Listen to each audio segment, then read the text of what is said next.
Hello everyone, this is V and we are here for our spotlight Blessings video be upon for you, honorable and Ethiopia. righteous Emperor of Ethiopia, Haile Ethiopia, Selassie. an interesting Your legacy as one of civilization, Ethiopia's but greatest rulers, not and a as the spiritual leader to the really Rastafarian movement, powerful one. has outshone Ethiopia only in the has no influence starting it had bias, on the so it diplomacy. can start anywhere in on the map.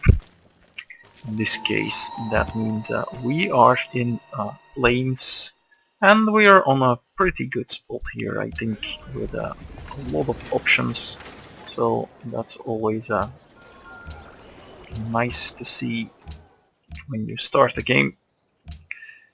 Ethiopia was one of the most powerful civs in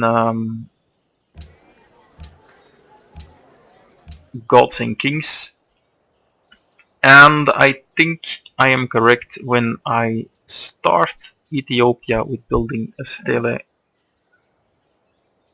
This building is what Ethiopia really is all about, because everything else is just superfluous. It's minor abilities, but the stele is the core of everything. There is no entry here for it, but we can show you here.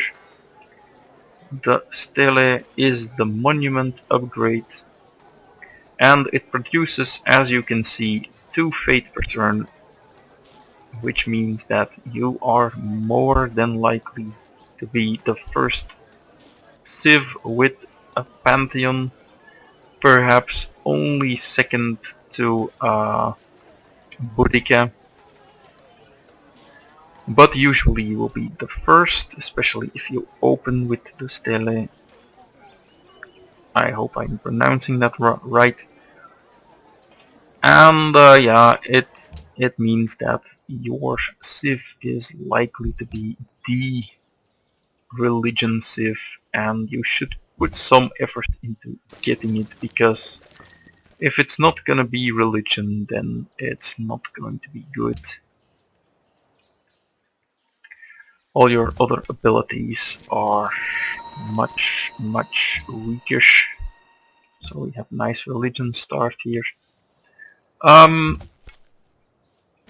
So yeah, Ethiopia, all about that religion. Get it up and running as soon as you possibly can, because that's what's gonna have to do it. The other abilities are insignificant compared to that. We have the Mehal Sefari. I will show you in the Civilopedia. It's a, well, it's a rifleman. It has these 2 bonuses. Starts with drill. This is quite relevant. I will explain this in a bit, and it gains the 30% combat bonus when near the capital. This combines with the Ethiopian ability, 20% combat bonus when fighting from against units with a civilization with more cities than Ethiopia. This means you want to go very tall, and so that you always have this bonus. Unfortunately, of course, not always possible, but well, it does help, and it does make your units a little more resilient. It's pretty good because if you start tall and then go with expansion, it does actually mean that your earliest conquests, which are the hardest ones, are going to be easier, so that's very important. Now, yeah, here is our pantheon, and we have wine, we have marble, deer, wheat, and a cow. So let's take a look. We can get fate from quarries, gems and pearls, a wine, and incense. Let's take that, and now we can build our scouts. So yeah, The combat bonuses are useful. What the best part is about the Mehal Sefari, of course, is that it starts with a drill one, and that means the following. If you have all the buildings, meaning the barracks, the arsenal, and the military academy, you are going to get to level 2, level 3 I mean, 2 upgrades.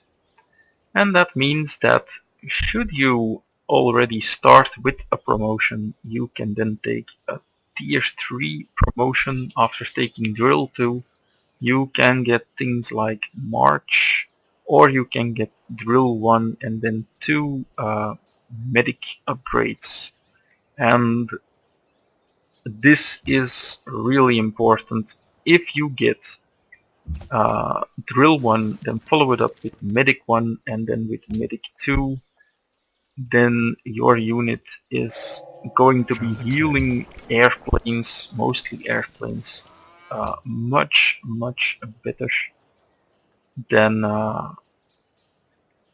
whatever else is available. And then I'm gonna go for Stonehenge here. So getting medic 2 is often, well, I won't say decisive, but it makes aerial combat so much better for you. And I'm gonna open piety and make a shrine and look at that religion go. It makes aerial combat a lot better because you have added healing, and that's fairly important. Getting a unit with medic 2 is something you really want when you're going for aerial combat, especially if you start tall and then expand.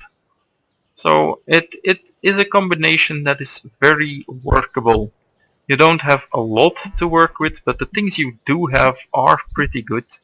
And if you can expand on their use, if you can build on the advantages you have, then you're going to do pretty well, because the religion will take care of your happiness, the combat bonuses will take care of your fighting.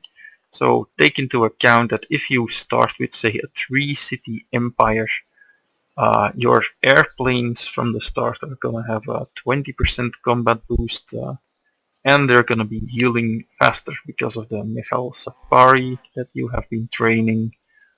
So it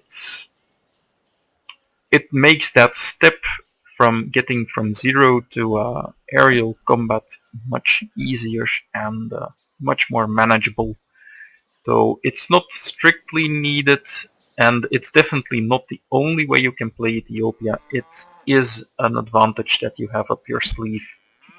Other than that, you can of course use the religion for tourism bonuses and growth.